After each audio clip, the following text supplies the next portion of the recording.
ఇప్పుడు చాలామందిలో దేవుని వాక్యము ప్రేమించడం అనేది, ధ్యానించడం అనేది, చదవడం అనేటువంటిది చాలా తక్కువ అయిపోయింది. ఎందుకు చెప్పండి? దేవుని వాక్యము కంటే, ధర్మశాస్త్రము కంటే, దేవుని ఆజ్ఞల కంటే మనకు మొబైల్ అంతా ఎక్కువైపోయింది. ఏంటిది?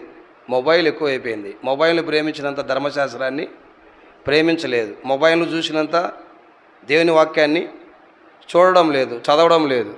మొబైల్ను ఇష్టపడినంత దేవుని యొక్క వాక్యాన్ని ఇష్టపడడం లేదు. అన్నిటినీ మర్చిపోతున్నాం కానీ మొబైల్ను మాత్రం మర్చిపోము. ఏంటిది?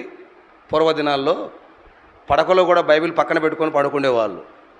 ఇప్పుడు బైబిల్ పక్కన ఉంటుంది, మొబైల్ ఏంది మన పడకలో ఉంటుంది, మన చెవి దగ్గరే ఉంటుంది.